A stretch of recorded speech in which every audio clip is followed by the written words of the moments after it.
Hey, I'm not gonna lie, there are so many fun things to do in the world. There's so many passions. It's like, which one do you pick? Which one do you choose? And then you feel like you ain't got enough time to do any of these things. You ain't got time to dedicate yourself to all of these things, right? And it's frustrating because you come to a point where you're so overwhelmed with so many ideas and potential things to do, you just don't know where to start. And then you end up being stuck. And then you end up not doing anything at all. And you're not alone when it comes to this stuff, because I think part of it comes from, like, even social media, for example. There's so many pieces of information and, like, even careers now that we're starting to bring awareness to. And as a result, there's more of these kind of things that more people want to do. So how do you figure out what is your specific thing to do? Or do you want to be a generalist? Like, you might seem like writing seems pretty cool, right? Or like music seems cool, right?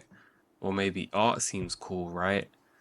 Business or even sports. There's so many cool sports to choose from. You might be confused as to what to do with all of them.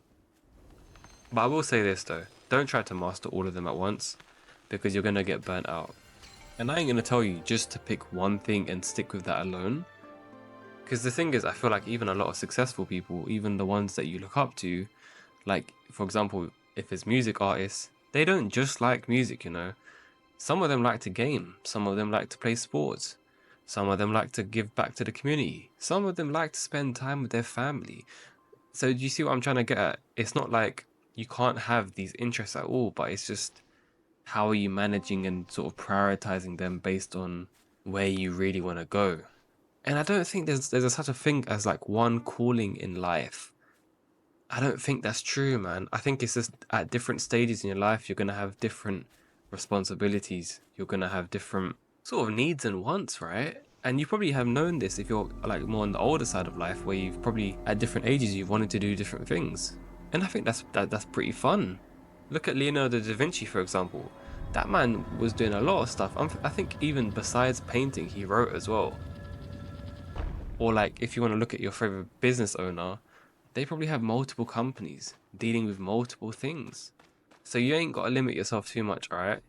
But what you got to do is start. At least start one of them. Because when your attention is going to be kind of fixated on one thing at a time, that's how you can kind of, I guess, get that consistency compounded over time. Because you learn things from that one piece of skill that you can apply to the next skill or whatever you want to accomplish, right? And progress will seem fast. Because even take it from someone like me, where I want to do a lot of things on this planet, a bunch of different things, right? But I'm not going to do every single piece at the exact time.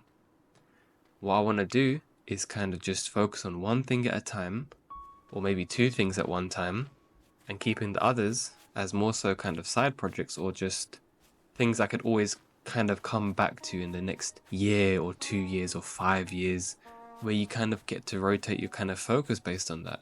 And I think that's really important to have, because it will give you really stimulating feelings, and things don't really seem mundane. Like if you're working on one thing for so long, sometimes it can lose its spark, and that's not what we want at all.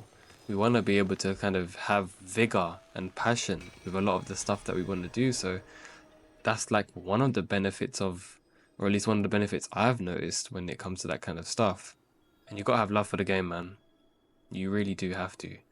But love for the game on one passion at a time. Now, again, that's not gonna work for every single person, because some people are really cool, right? They want to combine two things at once. You've got music and writing, they can be combined together. That's just like one example that comes to the top of my head. And there's a lot of the other stuff you can kind of blend things into. But the main thing is just starting on that one main passion first. Any of them. If you have a bunch of them, I suggest you go ahead and write them all down on a list. Pick a randomizer and just choose that. And if you feel uncomfortable about choosing that one, then it wasn't the right one to start off with. So scrap that and keep doing this until you finalize on one thing you want to do right now.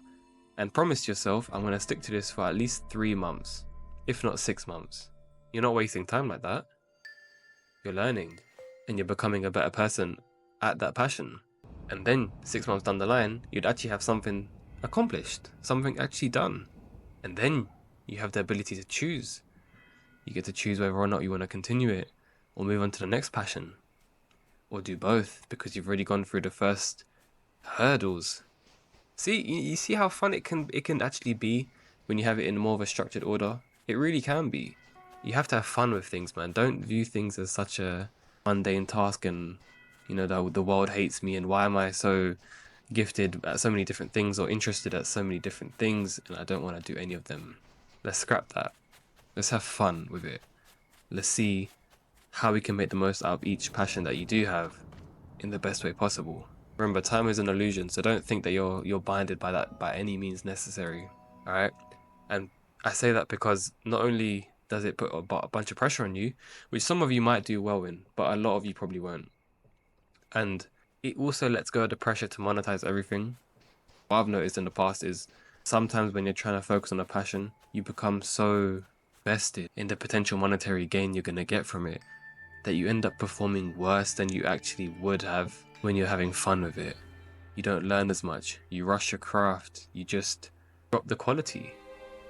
And again, I want to repeat this again, you gotta have love for the game, more so than the money itself, which is tough, if not one of the toughest things to really sort out. So pick a focus for the next, let's say 90 days, let's say 90 days, right? Let's have a little project for you guys to actually embark on.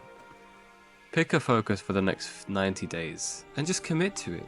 It doesn't have to be a large amount of time. It can even be 10 minutes a day. Maybe start that YouTube channel you've always wanted to start. It don't take long to post.